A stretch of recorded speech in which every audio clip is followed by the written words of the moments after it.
오늘 하나님께서 우리에게 주시는 말씀, 계시록 11장 15절로 19절 한 절씩 교독합니다. 일곱째 천사가 나팔을 불매 하늘에서 큰 음성이 나서 이르되 세상 나라가 우리 주와 그의 그리스도의 나라가 되어 그가 세세토록 왕노릇 하시리로다 하니. 하나님 앞에서 자기 보좌에 앉아있던 24 장로가 엎드려 얼굴을 땅에 대고 하나님께 경배하여 이르되 감사하옵나니 옛적에도 계셨고 지금도 계신 주 하나님 곧 전능하신 이여 친히 큰 권능을 잡으시고 왕노릇 하시로다. 이방들이 분노함에 주의 진노가 내려 죽은 자를 심판하시며 종 선지자들과 성도들과 또 작은 자든지 큰 자든지 주의 이름을 경외하는 자들에게 상 주시며 또 땅을 망하게 하는 자들을 멸망시키실 때로소이다 하더라. 이에 하늘에 있는 하나님의 성전이 열리니 성전 안에 하나님의 언약궤가 보이며 또 번개와 음성들과 우레와 지진과 큰 우박이 있더라. 아멘. 오늘 계시록 11장 15절로 19절을 본문으로 일곱째 나팔 영원한 통치의 시작이라는 제목으로 함께 말씀을 나누겠습니다. 우리가 지금 11장에서 두 증인에 대해서 함께 말씀을 나누고 있죠. 어제는 그 두 증인의 임할 승리에 대해서도 우리 함께 나눴습니다. 우리 하나님께서 일어나라. 그래서 그들을 원수들 눈앞에서 그들을 들여 올리시고 그들에게 승리를 주셨던 것. 자, 여러분 함께 말씀을 나눴었죠. 자, 오늘은 이제 드디어 일곱째 나팔, 여섯 번째 나팔까지 부르고 그리고 심판이 임하고 그리고 두 증인의 이야기가 나왔고 이제 마지막 또 일곱째 나팔 심판이 임하는데요. 일곱째 나팔을 불렀을 때 여러분 계시록에서 가장 극적인 순간 바로 오늘 본문이 되겠습니다. 궁극적인 아주 요한계시록의 가장 중요한 클라이막스입니다. 자, 이전 여섯 나팔이 세상에 환난과 파괴를 가져왔다면 일곱째 나팔은 모든 고난을 넘어서는 궁극적인 소망, 예수 그리스도의 영원한 통치가 오늘 선포가 됩니다. 자, 오늘 세 가지로 나눠보겠는데요. 첫 번째, 자, 한번 같이 제목을 읽어보죠. 세상 나라가 주님의 나라가 되리라. 세상 나라가 주님의 나라가 되리라. 네, 15절입니다. 다시 한번 읽습니다. 일곱째 천사가 나팔을 불매 하늘에 큰 음성들이 나서 이르되 세상 나라가 우리 주와 그의 그리스도의 나라가 되어 그가 세세토록 왕노릇 하시리로다 하니. 아멘. 이 말씀대로 성취될 줄로 믿습니다. 세상 나라가 우리 주와 그리스도의 나라가 되어서 세세토록 왕노릇 하실 것입니다. 세상 나라는 그동안 사탄의 권세 아래 죄와 불의가 만연했던 세상을 의미합니다. 그러나 일곱째 나팔 소리와 함께 그 세상의 모든 주권이 우리 주 예수 그리스도께로 옮겨지고 우리 예수 그리스도께서 세세토록 왕노릇 하시는 영원한 통치자가 되신다. 이것을 오늘 말씀하고 있습니다. 사랑하는 성도 여러분, 오늘 말씀의 선포는 궁극적인 승리가 우리 주 예수 그리스도께 있다는 것을 분명히 말씀하고 있습니다. 그러므로 예수 그리스도를 따르는 예수의 제자들에게 이 승리가 약속되어 있다는 사실을 여러분 확고히 믿으시기를 축원합니다. 오늘 우리가 살고 있는 세상은 여전히 불의가 가득합니다. 예측할 수 없는 사건들, 또 인간의 탐욕, 그 가운데서 우리는 여전히 낙심하고 절망하기도 합니다. 때로는 우리 믿음도 흔들릴 때가 있습니다. 그러나 여러분 꼭 기억하셔야 됩니다. 오늘 말씀은 역사의 최종 목적지는 세상의 승리가 아니라 우리 주 예수 그리스도의 영원한 승리에 있다는 이 사실이 여러분 마음속에 분명해야 합니다. 그래야 예수님을 따라가는 것이 두렵지 않은 것입니다. 사랑하는 성도 여러분, 주님도 말씀했습니다. 너희가 세상에서는 환난을 당할 것이다. 환난 당하지 않는다 말씀하지 않았습니다. 그러나 담대해라. 내가 세상을 이기었노라. 할렐루야. 세상을 이기신 주님을 따라가면 우리도 궁극적으로 승리하게 된다는 사실, 여러분 이 새벽 가슴에 새겼으면 좋겠습니다. 이것이 우리에게 위로와 소망이 되는 것이죠. 잠깐 고난 당합니다, 여러분. 그럴 수 있습니다. 그런데 우리 믿음으로 걸어가야 합니다.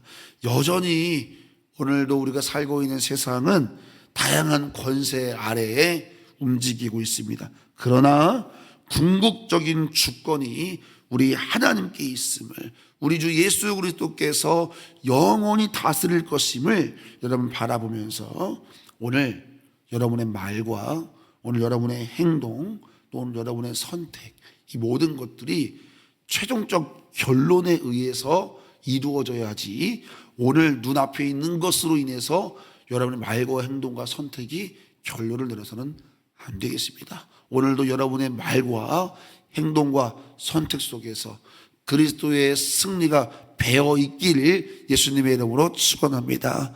웬만한 것은 넉넉하게 승리한 자답게 이해하고, 웬만한 것도 승리한 자답게 넉넉하게 사랑으로 얘기하고, 또 세상에 유혹이 와도 영원하지 않은 것을 위해 흔들리지 말고 영원한 것을 가진 자답게 올바른 것을 선택할 수 있는 그런 삶을 여러분 사시기를 부탁을 드립니다. 자, 두 번째 따라해 보지요. 전능하신 하나님께서 공의로 심판하시리라. 전능하신 하나님께서 공의로 심판하십니다. 자, 세상 나라 주님 나라 될 것입니다. 그리고 우리 주님께서요 공의로 심판하실 것입니다. 오늘 본문에 그 말씀하고 있는데요, 16절부터 18절까지인데 한번 다 읽어보지요. 읽습니다. 하나님 앞에서 자기 보좌에 앉아있던 24 장로가 엎드려 얼굴을 땅에 대고 하나님께 경배하여 이르되 감사하옵나니 옛적에도 계셨고 지금도 계신 주 하나님 곧 전능하신 이여, 친히 큰 권능을 잡으시고 왕 노릇하시도다. 이방들이 분노함에 주의 진노가 내려 죽은 자를 심판하시며 종 선자들과 성도들과 또 작은 자든지 큰 자든지 주의 이름을 경외하는 자들에게 상 주시며 또 땅을 망하게 하는 자들을 멸망시킬 때로소이다 하더라. 아멘. 자, 24 장로들이 경배와 찬양을 드리지요.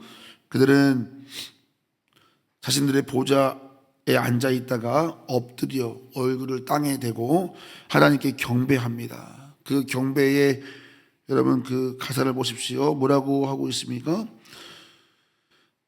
감사하옵나니 옛적에도 계셨고 지금도 계신 주, 이렇게 말합니다. 근데 여러분 우리가 요한계시록 4장에서도 봤지만 이런 고백이 있었잖아요. 옛적에도 계셨고 지금도 계시고 장차 오실 이. 근데 여기서는 장차 오실 이가 빠졌죠. 이것은 이미 주님의 그 완전한 승리 가운데 있는 현장이기 때문입니다. 여러분 성경은요 아주 정확하게 우리에게 말씀하고 있지요. 지금 계신 그분을, 하나님을 찬양하고 있습니다. 자, 주님의 이름을 경외하는 자들에게는 풍성한 상을 베푸시고 또 사탄의 무리들 그들에게는 진노의 심판으로 멸망시킬 것이다. 그 18절에 기록되어 있죠. 주의 진노가 내려 죽은 자를 심판하시고 또 반면 종 선지자들과 성도들과 또 작은 자든지 큰 자든지 주의 이름을 경외하는 자들에게는 상을 주실 것이다, 이렇게 말씀하고 있습니다. 사랑하는 성도 여러분, 오늘도 우리가 겪는 불의 또 부조리에 대한 최종적인 해결책, 최종적인 심판은 하나님의 공의의 심판이 있습니다. 우리가 이 땅에서는 억울할 수가 있습니다. 여러분, 이 땅을 다스리는 세상 권세가 악하기에 여러분 오늘도 정직과 충성과 성실이 억울한 때가 왜 없겠습니까? 악한 자들의 흥할 때가 왜 없겠습니까? 그러나 실망하지 마십시오. 우리 우리 그리스도의 날이 오면 반드시 공의대로 심판하실 줄로 믿습니다. 하나님의 심판, 그 공의의 심판의 날이 성도의 소망입니다. 반드시 주님이 선악간에 판단하시고 악한 자는 멸하시고 그리스도를 위해서 사는 자는 큰 자든지 작은 자든지 우리 하나님께서 상을 베푸실 줄로 믿습니다. 18절 끝에 보니까 주의 이름을 경외하는 자들에게 상 주신다. 사랑하는 성도 여러분, 하나님을 경외하시길 예수님의 이름으로 축원합니다. 하나님을 경외한다는 게 무슨 말이에요? 하나님만 두려워하는 뜻입니다. 세상을 두려워하는 것이 아니라 하나님만 두려워하는 자들, 그 하나님을 향한 두려움으로 행동하는 자들, 그 하나님을 두려워함으로 선택하는 자들. 그러니까 세상에서 볼 때는 되게 불안해 보이고 불합리한 삶을 사는 것 같은 자들, 눈앞의 이익보다 하나님을 두려워하는 자들. 근데 최후의 날에 바로 하나님이 그들에게 상을 베푸실 거라고 약속하시는 겁니다. 그러므로 사랑하는 조은익교 성도 여러분, 의로운 자에게 상 주시고 악한 자를 멸망시키는 그 하나님 믿으면서 오늘 인내하시기 바랍니다. 좌절하거나 낙심하지 말고 주님의 때를 기다리며 끝까지 선을 행하는 여러분과 제가 되기를 예수님의 이름으로 축원합니다. 오늘도 여러분 공의 하나님을 신뢰하면서 끝까지 말씀을 따라가시기를 예수님의 이름으로 축원합니다. 마지막 세 번째입니다. 따라해보죠. 하나님의 임재가 온 세상에. 하나님의 임재가 온 세상에. 네, 세상 나라가 주님의 나라가 될 것이고, 또 전능하신 하나님께서 공의로 심판하실 것이고, 그리고 하나님의 임재가 온 세상에 가득할 것입니다. 자, 19절이죠. 19절 읽습니다.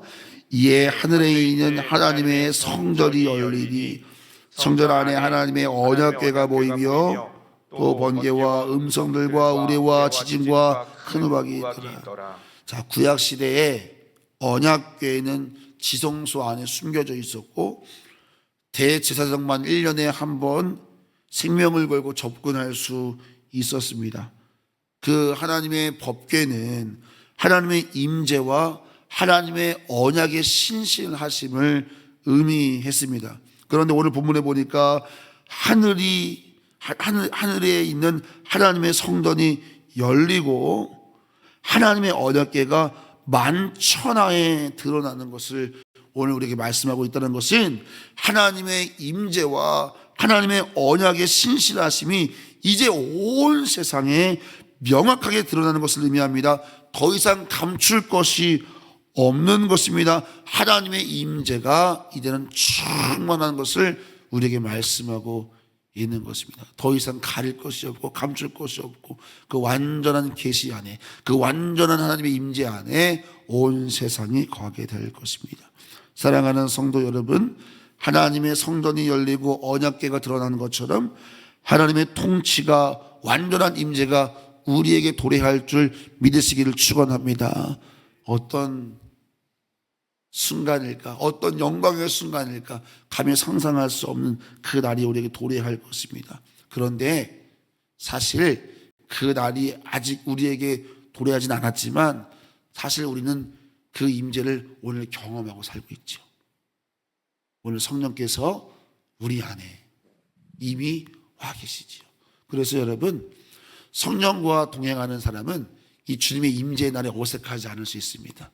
오늘 주님과 그 임재를 누리고 있다면 여러분 연장선 아니겠어요? 그래서 우리 장차 임할 하나님의 충만한 임재를 바라보고 믿는 것도 중요하지만 오늘 내 안에 임재하신 성령의 동행을 여러분 힘있게 또 복되게 누리는 여러분 삶 되시기를 예수님의 이름으로 축원합니다. 얼마나 복된 삶이에요, 여러분. 성도는 오늘 이 땅에서 하나님의 임재를 부분적으로 경험하고 살아가는 존재라는 거예요. 그래서 하나님의 나라는 이미 내 안에 왔지만 아직 완성되지 않았다라고 우리가 말하고 있는 게 바로 그 의미인 것입니다. 오늘도 여러분 안에 있는 하나님의 나라를 풍성히 누리는 이 하루가 되기를 예수님의 이름으로 축원합니다. 그 하나님의 나라가 이제 온 땅에 가득할 줄로 믿습니다. 자, 이제 여러분 말씀을 한번 정리해 보겠습니다.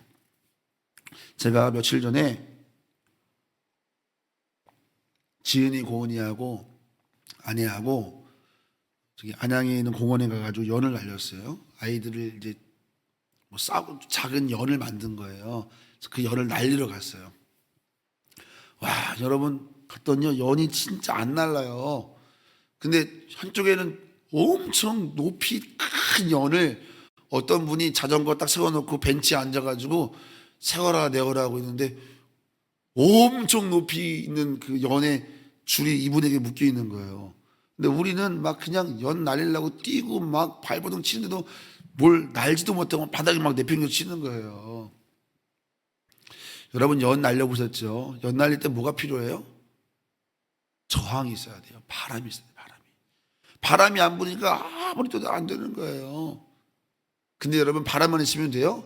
그렇지 않아요. 그 연을 붙들고 있는 손이 있어야 되는 거예요. 제가 문득 이런 생각 드는 거예요. 그렇구나. 성도의 믿음의 비상이라고 하는 것은 하나님께서 우리를 붙들고 있다는 약속, 그리고 세상에 저항의 바람이 있을 때 우리가 믿음의 뭐랄까요? 믿음의 날개를 펼 수 있구나, 이걸 깨닫게 되는 거예요. 사랑하는 성도 여러분, 오늘 세상의 저항을 이상해 보지 마세요. 주님의 언약에 우리가 약속에 붙들려 있어요. 그 세상의 저항은 오히려 우리를 믿음의 행진을 하게 하는 조건에 불과한 것이에요. 여러분, 오늘도 믿음의 행진 힘있게 하시기를 예수님의 이름으로 축원합니다. 자, 세상의 모든 권세가요, 그렇게 우리를 저항할지 모르겠어요. 그러나 여러분, 그 세상의 권세는 오늘 말씀 뭐라 그래요? 결국 그리스도의 발 아래 다 놓이게 될 거예요. 그러니까 여러분, 세상의 저항으로 좀 믿음의 고공행진을 하다가 우리는 분명히 그 완전한 승리에 놓이게 될 것입니다. 그리고 그 예수 그리스도께서는 세상의 모든 통치를 갖게 될 것이고, 또 마지막 날 우리를 저항하게 했던, 우리를 힘들게 했던 그 세상을 공의로 심판하시고 믿음으로 행진했던 여러분들에게 신실한 보상을 해 주실 거라는 그 약속이 오늘 말씀에 있는 거예요. 이 진리를 굳게 붙들고 여러분, 흔들림 없이 믿음의 길을 오늘 하루도 즐겁게 걸어가세요. 할렐루야. 제가 어제 수요일날 말씀 맞으시면서 뭐라 그랬어요? 잘 살고 있다, 이렇게 말씀드렸어요. 여러분, 정말입니다. 잘 살고 계십니다. 계속 잘 사시면 됩니다. 할렐루야. 네, 믿음 가지고 승리하시면 됩니다. 주님 오셔서 심판하시고 주님 오셔서 상급 주실 것이고 영원한 임재가 우리에게 도래할 것입니다. 그러므로 오늘도 이 하루도 잘 사세요. 할렐루야. 기도하겠습니다. 네, 오늘 1.5제 이심의 청년 하엘이 하랑이 겸히 드립니다. 하나님, 우리 귀한 자녀들의 삶 속에 이 마지막 때에도 오늘 말씀처럼 주님 붙잡고 승리하는 믿음의 삶 살아갈 수 있도록, 장차 우리에게 도래할 영원한 승리의 주인공 될 수 있도록 복의 복을 더하여 주옵소서. 아버지 하나님, 우리 예수 그리스도의 통치가 임할 것입니다. 주님께서 선악간에 판단하시고 공의 심판을 내리실 것이고 이 땅에 하나님의 임재가 도래할 것입니다. 주님, 이 믿음을 가지고 오늘도 성도의 삶 잘 살게 하여 주시옵소서. 두려움에 끌려가지 말게 하시고 유혹에 끌려가지 말게 하시고 믿음으로 잘 사는 우리 좋은 유익의 성도를 되게 하여 주옵소서. 이 하루를 축복하며 예수님의 이름으로 기도하옵나이다. 아멘.